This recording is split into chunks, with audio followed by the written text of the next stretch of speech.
श्रीमान् वेङ्कटनाथार्य कवितार्किककेसरी वेदान्ताचार्यवर्यो मे सन्निधत्तां सदा हृदि।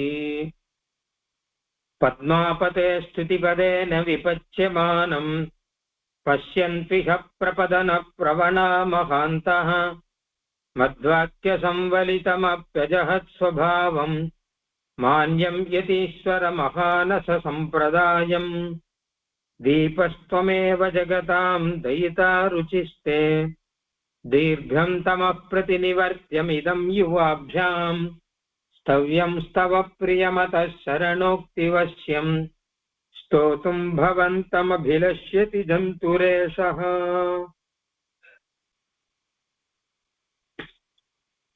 शरणागति செய்துவிட்டால் எம்பெருமான் கட்டாயம் ரட்சிப்பான் என்கிற மகாவிஸ்வாசம் அது தொடர்ந்து இருந்துருக்கும்.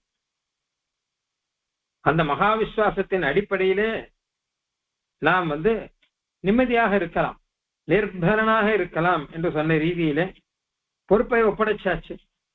அதனால எதுவும் எனக்கு தேவையில்லை, கவலை இல்லை என்பதாக இருக்கலாம். அந்த ஒரு நிர்பரத்துவத்தினுடைய அடிப்படையிலே, இந்த ஒரு மகா விசுவாசத்தினுடைய அடிப்படையிலே சில விஷயங்களே ஆச்சாரியர்கள் சொல்லுவது வழக்கம். எம்பெருமானிடம் அதிக உரிமையை எடுத்துக்கொண்டு, எம்பெருமானே நீ காப்பாற்ற வேண்டும், என்னை ரட்சிக்க வேண்டும், ரட்சிக்காவிட்டால் உனக்குதான் ஆபத்து என்பார்கள். ஏவம் ஸ்திதே त्वदपवाद निवृत्तये मां पात्रीकुरुष्व भगवन् भवतः कृपायाः. நான் சரணாகதி பண்ணப்புறம், பிரபன்னன் பெயர் வச்சின்ற அப்புறம் என்னை காப்பாத்தலைன்னா உனக்குதான் அபவாதம், உனக்குதான் வீண் பழிச்சொல், கெட்ட பெயர் எல்லாம் சேரும். அதனாலே கட்டாயம் ரட்சிக்க வேண்டும் என்பதாக ஆளவந்தார் முதலானவர்கள் அருளி செய்த ரீதியை பின்பற்றி சுவாமி தேசிகனும் அருளி செய்தார் அப்படின்னு நம்ம பார்ப்போம். அப்படின்னு அழுவன் தொழுவன் ஆடிக்காண்பன் பாடி அலற்றுவன் தழுவல் வினையால் பக்கம் நோக்கி நாணி கவிழ்ந்திருப்பன் அப்படிலாம் ஆழ்வார் சொல்றாரு இல்லையா. செழுவன் பழன குழந்தை கிடந்தாய் செந்தாமரை கண்ணாம், நீ காப்பாற்றவில்லையானால் உனக்கு பெருமை குறைந்து போயிடுமே என்று நினைத்து கவலைப்பட்டு கொண்டிருப்பேன் எப்படி எல்லாம் அர்த்தம் சாதிக்கிறார்கள். அதே ரீதியில இப்ப சுவாமி தேசிகன் அடுத்து ஒரு ஸ்லோகம் சாதிக்கிறார். 51வது ஸ்லோகம். त्यागे गुणेश शरणागत संज्ञिनो मे त्यानागसोऽपि सहसैव परिग्रहे वा किन्नाम कुत्र भवतीति कृपादिभिस्ते गूढं निरूपय गुणेतर तारतम्यम्. போன ஸ்லோகத்துல சொன்னார், நீர் இதை என்னை ரட்சிக்காவில்லாட்டால் உனக்கு அபவாதம் சேரும். அபவாத நிவர்த்தியே, உன்னுடைய அபவாதம் இல்லாமல் இருக்கிறதுக்காக என்னை காப்பாத்தணும் அப்படின்னு ஒண்ணு சொன்னார். இல்ல உன்னை காப்பாத்தல மிச்சுக்கோ, அப்ப என்ன மாதிரி அபவாதம் வரும்? எனக்கு என்ன கெட்டுப்படும்? நான் என்ன ஈஸ்வரன், லோகத்துக்கெல்லாம் ஈஸ்வரன் நான், ஒருத்தனை நான் காப்பாற்றவில்லை என்றால் அதனால எனக்கு என்ன கெட்ட பேர் வந்துடும்? லோகத்துல எத்தனை கோடி கோடி கோடிக்கணக்கான ஜந்துகள் இருக்கு, எல்லாத்தையும் எந்த விதத்துல ரட்சணம் பண்ணணுமோ அந்த விதத்துல ரட்சணம் பண்ணிட்டு இருக்கேன். நான் சர்வலோகத்துக்கும் ரட்சகனாக இருக்கேன். இப்போ உன்னை காப்பாத்தல விட்டுட்டேன், அதனால இப்ப என்ன ஆயிடும்? என்ன குடிமொழிக்கு போயிடும், என்ன தலைமொழிக்கு போயிடும் அப்படின்னு பெருமாள் கேட்கிறதா வச்சுக்கிறார். அப்ப சொல்றார், இந்த கேள்வியை என்கிட்ட கேட்க வேண்டாம், உம்முடைய கருணை கிட்ட கேளும். கருணை, பொறுமை, வாத்சல்யம் முதலான குணங்கள்லாம் இருக்கு இல்லையா, அந்த குணங்கள்லாம் கூட்டி வச்சுண்டு அவ கிட்ட கேட்டு பாரும் சொல்றா அப்படிங்கிறது தெரியும் அப்படின்னு. யாகே குணேஷ, ஹே குணேஷ, குணங்களின் ஈசனே, சமஸ்த கல்யாண குணங்களின் ஈசனே, சரணாகதன் அப்படின்னு பெயர் வச்சிருக்கிற என்னை கைவிட்டால், இல்ல நான் எத்தனை தப்பு பண்ணியிருந்தாலும் நான் சரணாகதன்ற ஒரே காரணத்தை வைத்துக்கொண்டு என்னை ஏற்றுக்கொண்டால், ரெண்டு பட்சம் இருக்கு. ஒண்ணு என்னை கைவிடுதல், இல்ல என்னை ஏற்றுக்கொள்ளுதல். ஏற்றுக்கொள்ளுதலுக்கு காரணம் என்னன்னா, சரணாகதி பண்றேன்னு ஒரே காரணத்தினால நான் எத்தனை அபராதம் பண்ணியிருந்தாலும் நிறைய அபராதம் பண்ணியிருந்தாலும் என்னை ஏற்றுக்கொள்ளுதல், இந்த ரெண்டுல எது தேவலை அப்படிங்கிறத இவர் ஒரு மந்திராலோசனை பண்ணி முடிவு ஒண்ணுமே. என்ன ஆகும், என்னை கைவிட்டாலோ என்னை ஏற்றுக்கொண்டாலோ எது நல்லது எது கெட்டது, எது எந்த அளவுக்கு நல்லது எது எந்த அளவு உமக்கு மோசமானது அப்படிங்கறதெல்லாம் கூடம் நிரூபைய நல்லா உட்காந்து மந்திராலோசனை பண்ணி முடிவு பண்ணும். மந்திராலோசனைக்கு கூட யாரை கூட்டுக்கணும்னா உம்முடைய மந்திரிகளா இருக்கிறவர்கள் கிருபாதிபிகி இதே தயா க்ஷமா வாத்சல்யம் இந்த மாதிரி குணங்கள், இந்த குணங்களில கூட்டு வச்சு நீ மந்திராலோசனை பண்ணி முடிவு பண்ணிக்கும் அப்படிங்கிற. இந்த இடத்துல தயா அப்படின்னு சொன்னது பெரிய விராட்டாரியம், க்ஷமா அப்படின்னு சொன்னது பூமாதேவி நாச்சியாரும், வாத்சல்யாதி குணங்கள் அப்படிங்கறது சொன்னது நீலாதேவி நாச்சியாரையும் வைத்துக் கொண்டு சொன்னார்னு சொல்லுவார்கள். இவர்களை எல்லாம் வைத்துக் கொண்டு நீ முடிவு பண்ணு, எது நல்லது எது கெட்டது என்ன பண்ணணுமோ அப்படி பண்ணு அப்படிங்கிற. இதுவும் ஒரு தைரியத்துல ஒரு துணிச்சல்ல சொல்ற. அப்படி என்ன கைவிட்டுட முடியுமா உன்னால? ஐயோ கண்ணபிரான் அறையோ இனி போனாலே அப்படின்னு ஆழ்வார் சொன்ன மாதிரி உம்மால என்னை கைவிட்டு முடியுமானால் கைவிடும், அவர்கள் கேட்டு பாரும் அப்படிங்கிற. தியாகே குணேஷ சரணாகத சம்ஞினோமே, குணங்களுக்கெல்லாம் ஈசனே அப்படின்னு அர்த்தம். அதாவது சமஸ்த கல்யாண குணங்களுக்கும் ஈஸ்வரனாக இருப்பவனே அப்படின்னு அர்த்தம். குணேசங்கிறதுக்கு ரெண்டு அர்த்தம், பல அர்த்தம் சொல்லலாம். இங்க பிரதான கஷேத்திரஜ பதிர் குணேஷா அப்படின்னு உபனிஷத்துல வரும், அதை வச்சுன்னு சொல்ற. சமஸ்த கல்யாண குணங்களுக்கும் ஈஸ்வரனா இருந்துட்டு என்னை கைவிட முடியாதுங்கிற தாற்பயத்துல சொல்ற அப்படின்னு வச்சுக்கலாம். சரணாகத சஞ்சினஹா மே தியாகே, நான் சரணாகதன் பேர் வச்சுருக்கேன் இல்லையா, அப்ப சரணாகதி செய்தவன் அப்படிங்கிற பேர் வச்சுருக்க என்னை விட்டால் அது நல்லதா கெட்டதா இது ஒண்ணு. தியானாகசோபி சகசைவ பரிகிரகேவாம், இல்ல தியானாகசா நிறைய பாபம் பண்ணியிருக்கேன், நிறைய பாபம் பண்ணியிருக்கிற என்னை சகசா உடனே பரிகிரகே ஏற்றுக்கொள்வதில்லோ. நான் சரணாகிதி பண்ணா உடனே ஏத்துக்கணுமா? இல்ல பண்ணது இருக்கட்டும், யாகம் பண்ணா சொர்க்கம் எப்ப கிடைக்கும் கேட்டா உடனே சொர்க்கம் கிடைக்காதான். இப்ப யாகம் பண்ணான்னா கடைசியில் அப்புறம் தான் சொர்க்கம் கிடைக்குமா? அது மாதிரி நீ சரணாகிதி பண்ணா அப்புறம் தான் ஏத்துக்க முடியும், உடனே எல்லாம் ஏத்துக்க முடியாது அப்படின்னு சொல்லாமல் உடனே ஏற்றுக்கொள்கிறாய் நீ. அவ ஏற்றுக்கொள்வது நல்லதா இல்ல ஏற்றுக்கொள்ளாமல் கைவிடுவது நல்லதா? ரொம்ப தப்பு பண்ணிருக்காங்கிற காரணத்தை வச்சுட்டு என்னை ஏற்றுக்கொள்ளாமல் இருக்க முடியுமா? இல்ல சகசைவ பரிகிரகே உடனே என்னை ஏற்றுக்கொள்வதிலோ இன்னாம குத்திர பவதி, இந்த ரெண்டுல எந்த விஷயத்துல என்ன ஆகும்? இப்ப ரெண்டு சொல்றாரு இல்லையா, ஒண்ணு என்னை கைவிடுதல், ரெண்டாவது என்னை ஏற்றுக்கொள்ளுதல். இதுல குத்திர எந்த விஷயத்தில் கிம் பவதி என்னதான் நடக்கும்? ஏற்றுக்கொண்டா எது நல்லதா இல்ல ஏற்றுக்கொள்ளாவிட்டால் நல்லதா, எது நமக்கு என்ன என்ன பயன் அப்படிங்கறத. இதுல குணேதர தாரதமியம், இதுல எல்லாம் குணம்னா நல்லது, இதரன்னா கெட்டது. இதுல நல்லது கெட்டது எது? அதான் உனக்கு என்னை ஏற்றுக்கொள்வதில்லையோ ஏற்றுக்கொள்ளாமல் போவதில்லையோ உனக்கு எது நல்லது எது நல்லது இல்லை, எது நன்மை பயக்காது, இதெல்லாம் தானே மந்திராலோசனை பண்ணுவார்கள். மந்திராலோசனை பண்ணா வினயத்தை எப்போ விபீஷனை ஏத்துக்கும் போது மந்திராலோசனை பண்ணாருன்னு இருக்கு ஸ்ரீமத் ராமாயணத்திலேயே. விபீஷன் சரணாகிதி பண்ண உடனே பெருமாள் மந்திராலோசனை பண்ணாராம், இவனை ஏத்துக்கலாமா வேண்டாமா அப்படின்னு, உங்க அபிப்பிராயத்தை சொல்லுங்கோ அப்படின்னு.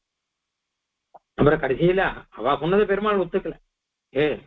யாரா இருந்தாலும் சரணாகிதின்னு பண்ணா ஏத்துருவேன்னு தான் சொல்ற பெருமாள். இப்ப அதே மாதிரி நீர் இப்ப மந்திராலோசனை பண்ணுமே, கிண்ணாம குத்திர பவதி எங்க என்ன சம்பவிக்கும்? ஆனா மந்திரிகளான வானரங்கள்லாம் என்ன சொல்றா, விபீஷனை ஏத்துண்டா அனர்த்தம் தான் சம்பவிக்குங்கிறா. ஏன்னா நமக்குள்ள பேதத்தை உண்டாக்கிடுவான், பிளவை உண்டாக்கிடுவான், ஏன்னா நமக்குள்ள இருக்க ரகசியத்தை வெளியில சொல்லிடுவான், இவன் சத்ரு பட்சத்திலேருந்து வந்தவன், இப்படி எல்லாம் சொல்றா.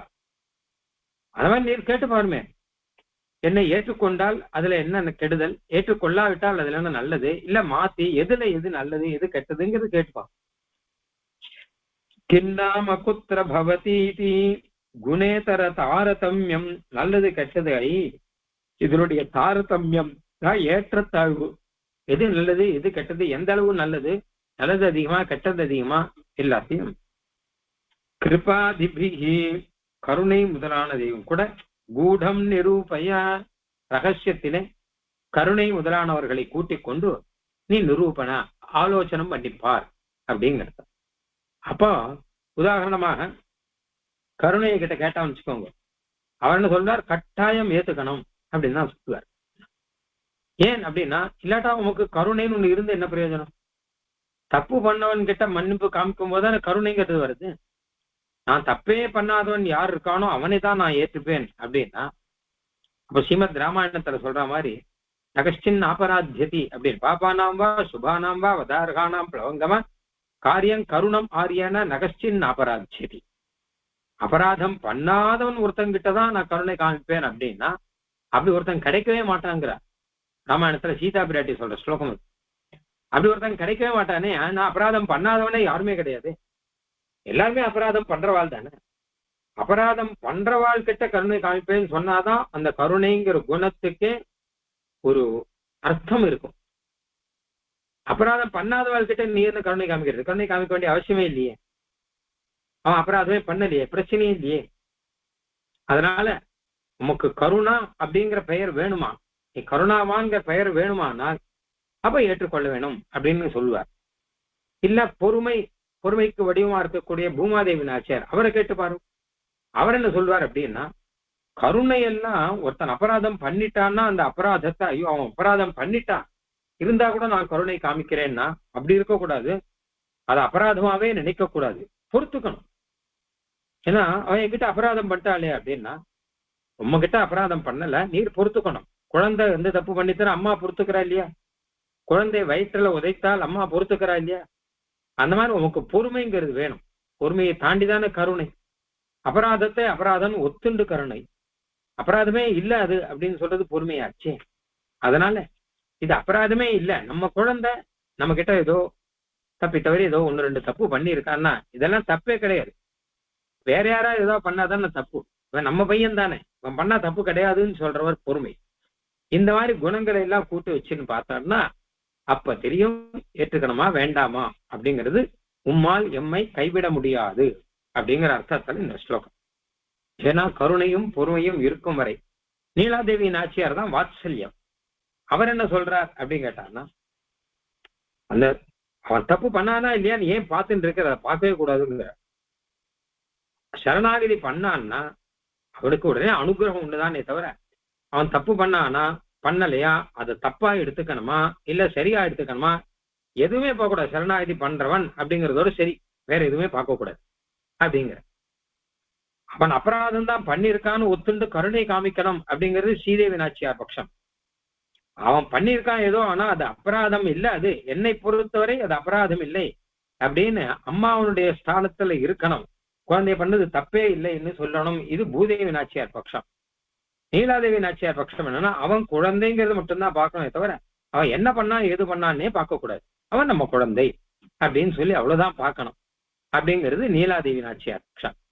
இவர்கள்லாம் தான் தயா க்ஷமா வாத்சல்யம்ங்கிற ஸ்தானத்துல இருக்கிறவர்கள். அதாவது அதுவே வடிவெடுத்து வந்தவர்களாக இருப்பவர்கள். அவர்களை கூட்டி மந்திராலோசனை பண்ணினால் அப்பொழுது தெரியும். தியாகே குணேஷ சரணாகத, இது குணேஷங்கிறதுக்கு இன்னொரு அர்த்தம் கூட சாதிச்சிருக்க. குணம் அப்படின்னா சௌசீல்யம், வாத்சல்யம், இதுக்குதான் குணம்னே பெயர்.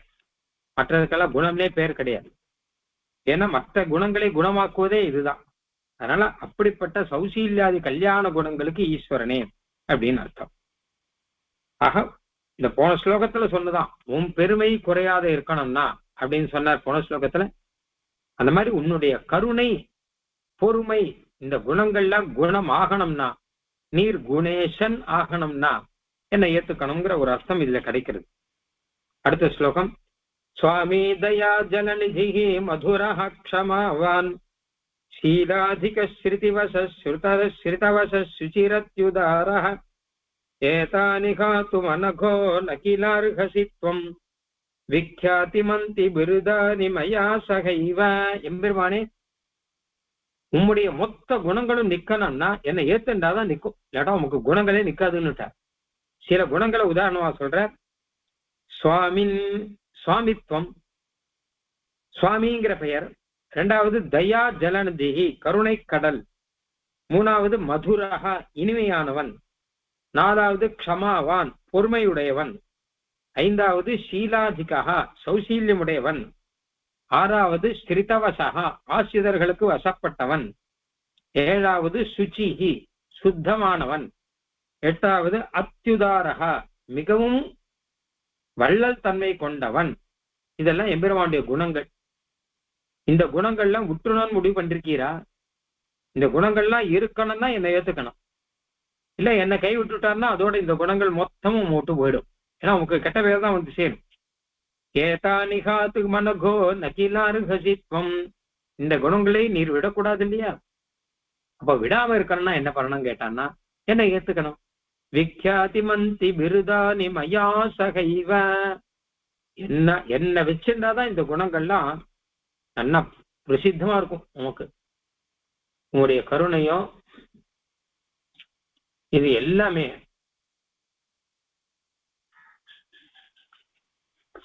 என்னை வைத்து கொண்டால் இது எல்லாமே உமக்கு திருடமாக இருக்கும், பெருமையோட இருக்கலாம். என்னை கைவிட்டா இது மொத்தத்தையும் நீ கைவிட வேண்டி வரும். என்ன கருணை, இந்த சரணாகதி பண்ணவன கைவிட்டுட்டானே அப்படின்னா எல்லாரும் சொல்லும்படி ஆயிடும். மயா சகைவ, என்னாலதான் இன்னும் அதுக்கு நிறமை பெறும், அது நிறம் பெறும். அதான் என்ன கேட்டா கருணைனா என்னை ஏத்துண்டா உங்க கருணைக்கு ரொம்ப புகழ் வந்துடும். என்ன கூட ஏத்துன்னு இருக்காரு அப்படின்னு மற்ற பேருக்கெல்லாம் அனுகிரகம் பண்ணி அதனால ஒரு பெருமை என்ன உமக்கு? பிரகலாதன் முதலானவர்களுக்காக நீர் அனுகிரகம் பண்றீர். அதெல்லாம் காட்டிலும் நீ நன்னா யோசிச்சு பாரும். அவ மொத்த பேரும் ஒரு தட்டுல என்ன ஒரு தட்டில் வச்ச பாருங்க. அப்போ ரொம்ப நீச்சனான எனக்கு கூட அனுகிரகம் பண்ணானா உமக்கு பெருமை இன்னும் அதிகமாகும். சரியா? அவெல்லாம் காப்பாத்தி பிரகலாதனையும் கஜேந்திரனையும் திரௌபதியையும் இவெல்லாம் காப்பாத்தி புராணங்கள்ல இருக்கிற பேர்லாம் சாதாரணம். ஏன்னா அவளுக்கெல்லாம் ஏதோ சில குணங்கள்லாம் இருக்கும், ஒண்ணு ரெண்டு நல்லவா வாழலாம். ரொம்ப மோசமான என்னை கூட காப்பாற்றினீர் அப்படின்னா அப்பதான் உமக்கு பெருமை அதிகமாகும் அப்படின்னு சாதிக்கிறார். இதுல சில குணங்களை சொல்லிருக்க. இந்த குணங்கள்லாம் நான் இருந்தாதான் உமக்கு நல்ல பேர் கிடைக்கும். இந்த குணங்கள் மூலமா முதல்ல சுவாமி பெருமாள் சர்வலோக சுவாமி, எல்லா லோகம் அவனை சேர்ந்தது, அவன் சேஷி, எல்லாம் அவனுடைய சொத்து அப்படின்னு சொல்றான். சேதனா சேதங்கள்லாம் உன்னுடைய சொத்து தானே, அப்ப நானும் உன்னுடைய சொத்து தானே அப்படின்னு என்னை கை விட்டுட்டா வச்சுக்கோங்க. சொத்தை ஒழுங்கா ரட்சிக்க தெரியாத சுவாமி. ஒரு சுவாமி ஒருத்தன் தன்னுடைய சொத்தை ஒழுங்கா ரட்சிக்க காப்பாத்த தெரியல வச்சுக்கோங்க, அவன் என்ன சுவாமி? அந்த மாதிரி உமக்கு அந்த பேர் கிடைக்காது, போயிடும். என்ன காப்பாத்தினீர்னா ஐயோ பிரகலாத கோகுல பிரகலாதன் கோகுலம் இவாள்லாம் ரட்சிக்கிறத காட்டிலும் என்ன ரட்சிச்சா நல்ல சுவாமித்துவம்ங்கிறது பூர்த்தியா இருக்கும். தயா ஜலநிதி, ரெண்டாவது கருணை கடல் அப்படின்னு. அது எம்பெருமானுக்கு கருணா சாகரமாக இருக்கக்கூடிய அப்படின்னு உண்டு. என்ன கைவிட்டா நீ பெருமாள் கருணை கடலா இருக்க முடியாது ஒண்ணு. என்ன காப்பாத்தினா இது வரைக்கும் நீர் எத்தனை பேரை காப்பாத்திருக்காரோ அதெல்லாம் சர்வம் ததேகம் அபரம் அமரக்ஷணம் தே அப்படிங்கிற தேவநாயக வச்சாசன்.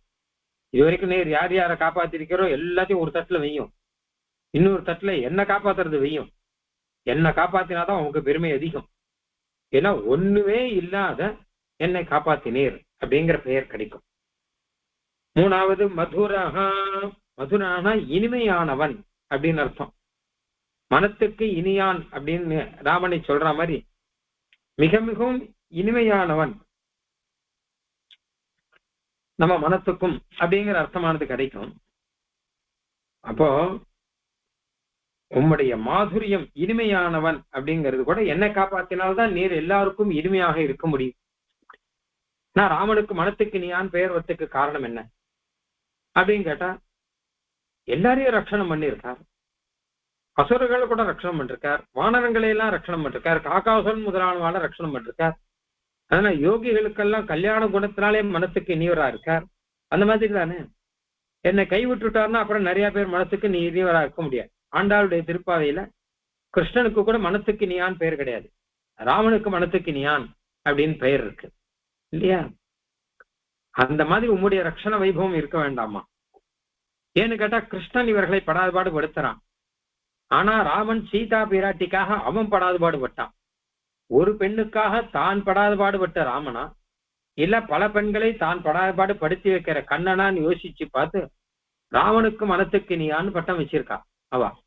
ஆயிரக்குல பெண்கள் கொடுத்த பெயர் அது. அந்த மாதிரி எம்மை நீர் காப்பாற்றவில்லை ஆனால் கிருஷ்ணன் மாதிரி உங்க பேர் கெட்டு போயிடும் அப்படின்னு அர்த்தம் வச்சுக்கலாம். க்ஷமாவான். நாலாவது க்ஷமாவான் அப்படின்னா நித்தியம் க்ஷமையோடையே இருக்க, பொறுமையோட இருக்கக்கூடியவன், அளவில்லாத கருணை கடல் மாதிரி அளவில்லாத பொறுமை கடல் அப்படின்னு இருக்கக்கூடியவன். அப்ப என்னுடைய அபராதங்களை எல்லாம் பொறுத்து கொள்ளக்கூடியவங்க அர்த்தம் கிடைக்கும். இல்லாட்டா உனக்கு பொறுமை இல்லை அப்படின்னு அர்த்தமாயிடும். ஸ்ரீலாதிகா, ஸ்ரீலத்தினாலே மிக உயர்ந்தவன் அர்த்தம். ஸ்ரீலன் அப்படின்னா எல்லாரோடையும் கலந்து பழகக்கூடியவன் அர்த்தம். அப்ப நான் சரணாகதி பண்ணா கூட என் சரணாகதியை ஏத்துக்கிற அளவு என் கூட கலந்து பழகி இருக்கா அப்படின்ற அர்த்தம் கிடைக்கிறது. அப்படி இல்லை அப்படின்னா அம்மான் ஆழிப்பிரான் அவன் எவ்விடத்தான் யானான்ங்கிற மாதிரி நாமெல்லாம் சரணாகதியே பண்ண முடியாது, அவனாலும் அவன் ஏத்துக்க மாட்டான், அவன் எங்கேயோ இருக்கான், நாம எங்கேயோ இருக்கோம் அப்படின்னு ஒதுக்கி வச்சிரும்படி ஆயிடும். ஆனா எம்பெருமானுக்கு சௌசீல்யம் ரொம்ப அதிகம், எல்லாரோடையும் கலந்து பழகுவான் அப்படிங்கிறது ஸ்ரீமத் ராமாயணத்திலே குஹன் சுக்ரீவன் முதலானவர்களோடு கலந்து பழகி, அந்த மாதிரி கிருஷ்ணாவதாரத்திலே பார்த்தான்னா பசுமாடுகளோடும் ஆயர்குல பெண்களோடும் எல்லாரோடையும் கலந்து பழகி நல்ல ஷீலாதிகா அப்படின்னு பேர் எடுத்து சென்றிருக்கான். அவன் பெருமாளுக்கு இருக்கக்கூடிய அளவு சௌசீல்யம்ங்கிறது யாருக்குமே கிடையாதாம். சௌசீல்யம்னா மிக உயர்ந்தவன் தாழ்ந்தவர்களுடன் கலந்து பழகுதல், அந்த கலந்து பழகி அதை தன் பேராக நினைத்தல் அப்படின்னு இருக்கு. எப்படியானா குஹனோட கலந்தாரோ, எப்படியானா சபரி பிராட்டியாரோ, சபரி இருக்காரோ, சபரியோட கூட பெருமாள் அங்க போய் சாதனம் சபரி தத்த பலமூலாபிலாஷினே பழங்கள்லாம் சாட்டாரோ, யாரோ சபரி தானே நமக்கு என்னன்னு போகாமல் ரொம்ப பொறுப்பா போறாரு இல்லையா. அந்த மாதிரி உங்களுடைய சௌசீல்யம்ங்கிறது என்னோட நீர் கலந்து பழகணும். என்னோட கலந்து பழகினா என்ன கேட்டா, நான் சரணாகதி பண்றேன்னா அதை ஏத்துக்கணும் அப்படின்னு ஆகும். இல்லாட்டா அந்த விருதமும் நிற்காது. ஷீலாதிகா ஸ்ரிதவசா. அடுத்து ஸ்ரிதவசா, ஆசிரியர்களுக்கு கட்டுப்பட்டவன் அப்படின்னு அர்த்தம். பக்தர்களுக்கு கட்டுப்பட்டவன், இது ஆழ்வார்கள் கிட்ட எல்லாம் ரொம்ப பெருமாளுக்கு. அது மட்டும் இல்லாம ராமாயணத்துல கிருஷ்ணாவதாரத்துல எல்லாம் கூட நம்ம பார்த்திருக்கோம் இல்லையா. பக்தர்களுக்கு கட்டுப்பட்டு அவர்கள் சொன்னதையெல்லாம் செஞ்சுட்டு இருக்கான், மகர்ஷிகள் சொன்னதையெல்லாம் செய்கிறான் ஸ்ரீராமன் அப்படிலாம் பார்க்கிறோம். இப்போ பக்தர்களுக்கு கட்டுப்பட்டவன்னா என்ன அர்த்தம் கேட்டான்னா, அவர்களுடைய சரணாகதியெல்லாம் ஏற்றுக்கொள்கிறவன் அப்படின்னு தானே அர்த்தம். இப்ப அந்த மாதிரி நீர் எம்மை ஏற்றுக்கொள்ள வேண்டாமா. சுச்சிஹி, சுச்சிஹின்னா சுத்தமானவன் அப்படின்னு. சிதவசாகங்கிறதுக்கு அழகா சொல்றார். அனன்யா தீனத்துவம் தவ கலுஜகுர் வைதிக கிரக பராதீனம் துவாந்து பிரணத பரதந்திரம் மனுமகே அப்படின்னு. நீ பகவான் யாருக்குமே கட்டுப்படாதவன், ஆனால் ஆசிரியர்களுடைய பக்திக்கு பெருமாள் கட்டுப்பட்டு இருக்கான், அதனால பராதீரனாக இருக்கிறான் அப்படின்னு. அனன்யாதீனஸ்தன்னு பவதி பரதந்திர பிரணமதாம் அப்படின்னு தயாசிதத்துல வரும். சரணாகதி பண்ணிட்டான்னா மோட்சம் எப்ப வேணும் அப்படின்னா, அடியேன்னு நீர் எப்ப வேணுமோ கேளுங்கோ, அப்ப கொடுக்குறேன், இன்னைக்கு வேணா இன்னைக்கு கொடுக்குறேன், நாளைக்கு வேணா நாளைக்கு கொடுக்குறேன், இல்ல பின்னாடி பார்க்கணும்னா பின்னாடி பார்த்துக்கலாம், நீங்க என்ன சொல்றீங்களோ அது செய்கிறேன்ற பெருமாள். இதான் ஆசிரியர்களுக்கு கட்டுப்பட்டு இருத்தல் அப்படிங்கிறது. சரணாகதியும் ஏத்துண்டு மோட்சத்துக்கும் நம்ம கிட்ட நாள் கேட்கிறாரு இல்லையா, அந்த மாதிரி ஸ்ரித வசனாக இருக்கக்கூடியவன் எம்பெருமான் ஆயிற்று. அடுத்து சுச்சிஹி. சுச்சிஹி அப்படின்னா சுத்தமானவன் அர்த்தம். அதாவது எந்த அளவு சுத்தமானவன்னா, அடியாருடைய அசுத்தியை போக்கக்கூடிய அளவு சுத்தமானவன். அமலன் சொன்னார் இல்லையா, அமலன் ஆதிபிரான் அடியாருக்கு என்னை ஆட்படுத்த விமலன். அமலன் தான் சுத்தமானவன்னா நம்ம அசுத்தியை போக்குறது. எது ரொம்ப சுத்தமானது அப்படின்னு யோசிச்சு பாருங்களேன். கங்காஜலம் ரொம்ப சுத்தமானது, ஏன்னா அதுல ஸ்நானம் பண்ணா நம்மளுடைய பாப்பமே போயிடும் அப்படின்லாம் இருக்கும் இல்லையோ. அது மாதிரி சுத்தமான வஸ்துக்கள்லாம் பார்த்தோம்னா அதுக்கு அக்னி சுத்தமானது, ஏன்னா அக்னியில புடம் போட்டா அசுத்தி எல்லாம் போயிடும் அப்படின்னு சொல்றாங்க. அதனால மற்றதில் உள்ள அசுத்தியை போக்குவது தான் உண்மையில சுத்திங்கிறது. அப்படி பார்த்தா எம்பெருமான் அப்படிப்பட்ட அமலன், ஏன்னா நம்மளுடைய தோஷங்கள் மொத்தத்தையும் போக்கடிக்க கூடியவன் அப்படிங்கிறபடினாலே அவன் அமலன், விமலன், நிமலன், நின்மலன் அப்படிலாம் திருப்பாணாழ்வார் சொல்றாரு இல்லையா. சகல விதமான தோஷமும் இல்லாதவன், அவ்வளவு சுத்தமானவன் நீங்கிறத நிரூபணம் பண்றதுக்கு நான் தேவை. ஏன்னா என்னை சுத்தமாக்கினா நீ சுத்தம், இல்லட்டா என்னை சுத்தமாக்க முடியாது ஒன்னால அப்படின்னா அப்ப உன்னுடைய சுத்தியில குறவு வருது. ஓ அந்த அளவு இல்லை போல இருக்கு அப்படின்னு தோணும். அடுத்தது அத்யுதாரகா, மிகவும் உதாரமானவன், மிகவும் வள்ளல் தன்மையினாலே எல்லாவற்றையும் கொடுப்பவன் அப்படின்னு அர்த்தம். அதனால அத்யுதாரகாங்கிறது என்ன கேட்டா, எனக்கும் கூட மோட்சத்தை கொடுக்கும் போது நன்னா இருக்கும். ஏன்னா ரொம்ப ரொம்ப நீச்சனான் நான், ரொம்ப ரொம்ப உயர்ந்த பலன் மோட்சம் அப்படிங்கிறது. அப்போ மோட்சத்துக்கு எனக்கு தகுதியே இல்லை அப்படின்னு விடாமல் ஒண்ணுமே இல்லாத எனக்கு கூட மிக மிக உயர்ந்ததான் மோட்சத்தை கொடுத்தானோ அவன் தான் அத்யுதாரகா, ரொம்ப ரொம்ப உதாரத்தன்மை உடையவன் அப்படின்னு. ரொம்ப உதாரத்தன்மைனா ஒருத்தன் 10,000 பிச்சை போட்டான் வச்சுக்கோங்க, அவனை காட்டுல உதாரத்தன்மையானவன் ஒருத்தன் உண்டு. ஏன்னு கேட்டா அவன் 20,000 போடுறவன், அதுக்கு மேல 50,000 போடுறவன், அது இப்படி பார்த்துட்டே வந்தாலும் ரொம்ப பெருசுங்கிறது மோட்சம்தான். அந்த மாதிரி ரொம்ப உதாரணமானவன் அப்படின்னு கேட்டா தனக்கு வேண்டியவனுக்கு எல்லாம் கொடுக்கறவன் இல்லாமல் ஒண்ணுமே இல்லாதவனுக்கு ரொம்ப கீழ்நிலையில இருக்கவனுக்கு கொடுத்தான்னா உதாரணம் சொல்லணும். இப்ப அந்த மாதிரி பார்த்தா என்ன காட்டிலும் கீழே யாரும் கிடையாது, மோட்சத்தை காட்டும் உயர்ந்து எதுவும் கிடையாது. அப்போ மிக நீச்சனான எனக்கு மிக உயர்ந்ததான மோட்சத்தை கொடுத்துட்டான்னா அப்போ நீ அத்யுதாரக. அப்புறம் அனகா சீலாதிகா சிதவசா சுசிஹி அத்யுதாரஹ அப்படின்னு. ஏதானிகாத்தும் அனகோ நகிலாரிஹசித்வம், பெருமாள் சொல்லிச்சா அனகான்னு சொல்ற. நீ அனகனாச்சே, எந்த தோஷமும் இல்லாதவனாச்சே, அப்ப இந்த குணங்கள்லாம் விட்டுட போறியா? இப்ப இதுல ஏதாவது ஒண்ணு குறைஞ்சா கூட உனக்கு ஒரு தோஷம் வந்துருமே, என்ன காப்பாத்தல அப்படின்னா. இப்ப என்னை தவிர அவர் விபீஷணன் பிரகலாதன் முதலானவர்கள்லாம் காப்பாத்துவாரே தவிர இந்த மாதிரி காப்பாற்ற மாட்டார் போல இருக்கு அப்படின்னா அப்போ ஒரு தோஷம் வந்துருத்து உனக்கு. அப்ப நீ அனகான்னு எப்படி சொல்ல முடியும்? இந்த முன்னாடி சொன்ன குணங்கள்ல ஏதாவது ஒரு குணம் இல்லைனாலோ இல்ல ஏதாவது ஒரு குணத்தினுடைய பெருமை குறைஞ்சாலோ அப்போ உமக்கு அனகாங்கிறது போயிடும், தோஷம் இல்லாதவன்கிறது போயிடும் இல்லையா? அது நீ விடக்கூடாது. ஏதானிகாத்து அனகோ நகிலானுகசித்வம், ஏன்னா உமா அனகன்னு வேதம் சொல்றது. எந்த விதமான தோஷமும் இல்லாதவன் அப்படின்னு வேதம் சொல்லச்ச நம்ம கடைசியில என்னை காப்பாத்தாட்டா தோஷம் வந்து சேர்ந்துரும். அப்போ நீர் அந்த வேத பெருமையை காப்பாத்திக்கணும். அப்போ விக்யாதிமந்தி விருதானி மயாசக இவ, இந்த விருதங்கள்லாம் என்னை ஏத்துண்டாதான் நமக்கு நன்னா புகழ் கிடைக்கும் இந்த விருதங்கள் மூலமாக. ஏன்னா என்ன கூட காப்பாத்தினார் அப்படின்னா உண்மையிலே லோகத்துல இவரை போல சுவாமி யாரும் கிடையாது, இவரை போல தயாஜலநிதி அப்படிங்கிறது யாரும் கிடையாது அப்படின்னு எல்லாரும் சொல்ல ஆரம்பிச்சிருவான். ஏன்னா தயானா என்ன அர்த்தம்? பரதுக்க நிராகரண எச்சா, பரதுக்கத்தை போக்கடிக்கணுங்கிற எச்சா உனக்கு இருக்குன்னா அப்போ என்னுடைய துக்கத்தை போக்கடிக்கணுங்கிற இச்சை இருந்தா தானே அதுக்கு ஒரு அர்த்தம் உண்டதாக ஆகும் அப்படிங்கிற. விக்யாதிமந்தி விருதானி மயா சகைவ, என்னாலத்தான் அப்படிங்கிற ஏன்னு கடைசியில முடிக்கிற. என்னாலதான் உனக்கு இந்த பெருமை எல்லாம் வந்து சேரும். என்னை விட்டானா வராது, மாத்திரம் இல்ல என்னை காப்பாத்தினா வர்ற பெருமை வேற யாரை காப்பாத்தினாலும் வராது. வெறும பிரகலாதனை காப்பாத்தினா கஜேந்திரனை காப்பாத்தினேன்னு சொல்லி பெருமை எல்லாம் போடாது. அகமஸ்தி அபராதி சக்கரவர்த்தி கருணேத்வஞ்ச குணேஷு சார்வபூமின்னு சொல்ற மாதிரி நான் அபராதி சக்கரவர்த்தியா இருக்கக்கூடியவன். அதனால என்ன காப்பாத்திட்டேன்னா போதும், உனக்கு நல்ல பெருமை கிடைக்கும் அப்படின்னு சொல்ல. அதனாலே என்னை கட்டாயம் காப்பாத்தணும் அப்படின்னு முதல்லயே சொன்ன மாதிரி சரணாகதியில இருக்கக்கூடிய ஒரு மகா விசுவாசம், சரணாகதி செஞ்சவனுக்கு இருக்கக்கூடிய ஒரு நிர்பரத்துவம், எம்பெருமான் கட்டாயம் காப்பாற்றுவான், இல்லாட்டா அவனுக்கு தான் கெடுதல் என்கிற ரீதியில இதை மகான்கள் அனுசந்தானம் பண்ணுகிறார்கள். சுவாமி தயா ஜலநிதி மதுரஹ க்ஷமாவான் சீலாதிக ஸ்ரிதவச சுச்சிரத்யுதாரஹ ஏதானிகாத்து மனகோ நகிலார்ஹசித்வம் விக்யாதிமந்தி பிருதானி மயா சகைவ. இந்த மாதிரியும் ஆச்சாரியர்கள்லாம் முன்னாடி நிறைய ஸ்தோத்திரம் பண்ணியிருக்கிறார்கள்.